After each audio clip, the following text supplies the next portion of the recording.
इस प्रॉब्लम दिया है कि एक वेज है ये M2 मास का which is resting on A rough horizontal ground की ग्राउंड रफ है हॉरिजॉन्टल है।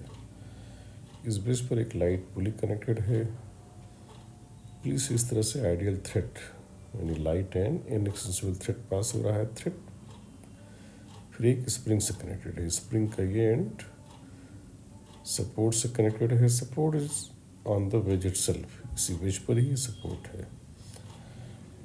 स्प्रिंग कांस्टेंट पता है, ये मास पता है ब्लॉक का, ये प्लेन का एंगल थीटा पता है and this is smooth, this inclined plane is smooth.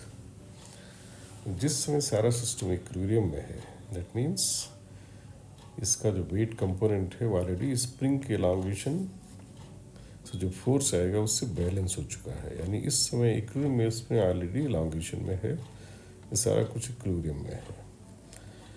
उस सिचुएशन में इसको फर्दर थोड़ा सा पुल करते हैं down the plane by amount Z. वैसा करते समय वेज को होल्ड करके रखते हैं और फिर अचानक इस ब्लॉक को छोड़ दिया जाता है। ऐसा करने के बाद देखा जाता है कि ये जो फ्रिक्शन है यहाँ से इस वेज को चलने नहीं देता। तो what we have to find, इस समय इस ब्लॉक को जेड पुल करने के बाद जैसे ही छोड़ेंगे उस समय यहाँ जो फ्रिक्शन आ रहा है, सपोज जो एफ है वो राइट में आएगा या लेफ्ट में आएगा, ये एक क्वेश्चन का पार्ट होगा। तो जो भी यहाँ फ्रिक्शन आएगा उसकी हमें वैल्यू और डायरेक्शन बताना है और ये बताना है कि उसकी वैल्यू M1 M2 पे डिपेंड करेगा नहीं करेगा। तो ये क्वेश्चन की लैंग्वेज है। जैसे 4 ऑप्शन है ये फ्रिक्शन के बारे में। Read and solve the question then try to check your answer.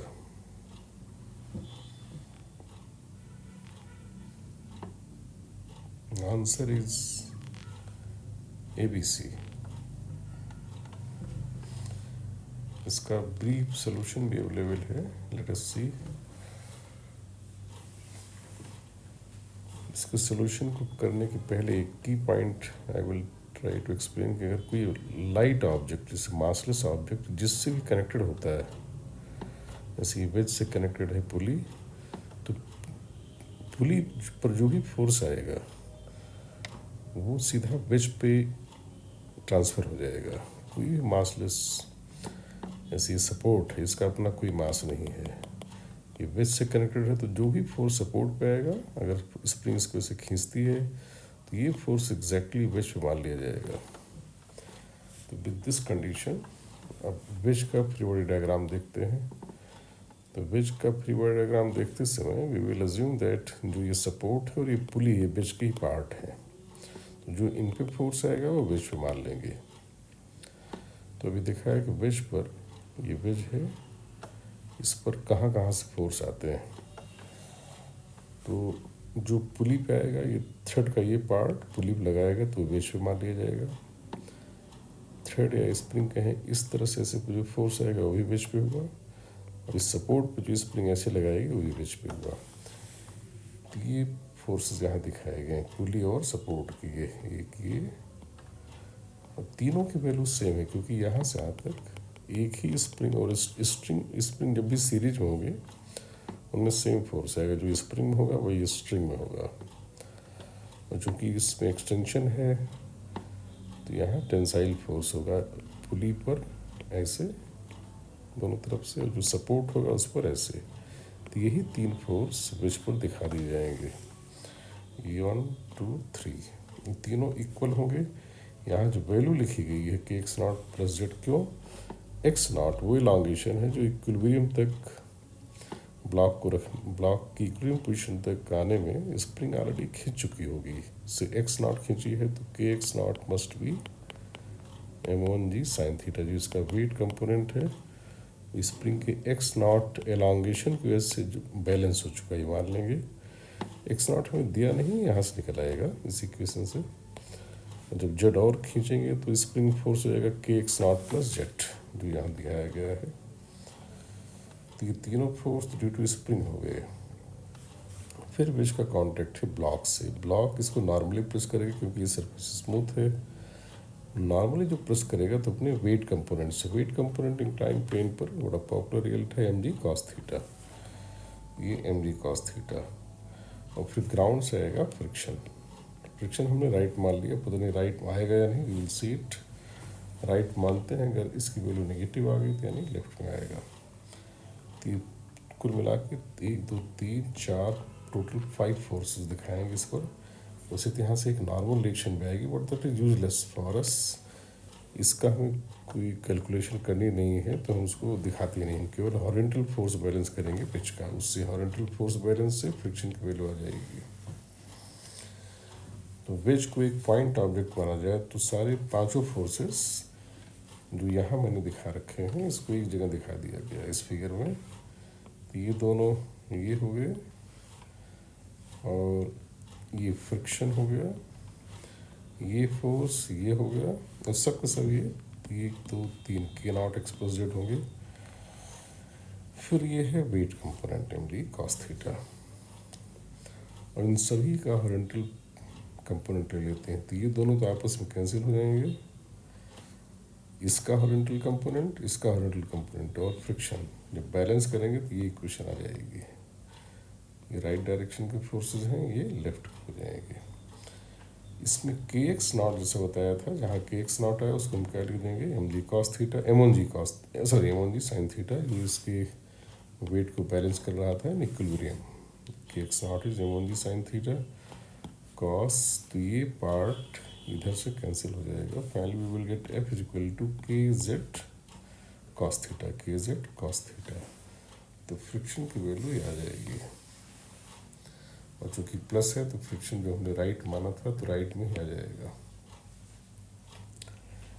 इसी फ्रिक्शन के एक्सप्रेशन को पाने का एक शॉर्टर तरीका है जो कि 1 मिनट में एक ही स्टेप में आंसर दे देगा, अगर वो चीज़ वो कॉन्सेप्ट किसी को क्लियर है तो। वो कॉन्सेप्ट क्या कहता है कि कई सारे ब्लॉक्स अगर आपस में इंटर कनेक्टेड हैं तो उन पर जो एक्सटर्नल फोर्स होगा उस फैमिली पर वो M1 A1 plus M2 A2 plus M3 A3 and so on इसके बराबर होगा। ये कॉन्सेप्ट ये है, किसी more than one particle system में उन सबको एक साथ हैंडल किया सकता है बाय दिस इक्वेशन। बट होना क्या चाहिए कि यहाँ हमें केवल एक्सटर्नल फोर्स लेने होंगे और ये उनके इंडिविजुअल के नेट एक्सेलरेशंस होंगे। इस इक्वेशन को हम किसी डायरेक्शन में लगा सकते हैं। यहाँ सब कुछ हॉरिजॉन्टल लें तो ये भी हॉरिजॉन्टल, यहाँ हॉरिजॉन्टल, ये हॉरिजॉन्टल। तो इस इक्वेशन को हम इस फैमिली के लिए हॉरिजॉन्टल में लगाएं तो हमारा आंसर एक स्टेप में आ जाएगा। कैसे? इस पूरी फैमिली पर रियलाइज़ किया जाए तो हॉरिजॉन्टल फोर्स बाहर से कहाँ से आ सकता है? ये जो आपस में कॉन्टैक्ट है ये इंटरनल है, ये इंटरनल है, ये इंटरनल है। इस पूरी फैमिली पर एक्सटर्नल फोर्स अगर कोई लगा सकता है तो वह है वेट, अर्थ जो लगाती है, या ग्राउंड का जो रिएक्शन है। अब ग्राउंड के रिएक्शन वर्टिकल हो गया, हॉरिजॉन्टल, हॉरिजॉन्टल ही फ्रिक्शन है। तो एक्सटर्नल हॉरिजॉन्टल फोर्स फ्रिक्शन है, एक्सटर्नल वर्टिकल फोर्स है वेट एंड नॉर्मल रिएक्शन, वो हमें किसी काम का नहीं है, हमें केवल फ्रिक्शन में इंटरेस्ट है। तो हॉरिजॉन्टल फोर्स फ्रिक्शन है पूरे फैमिली पर।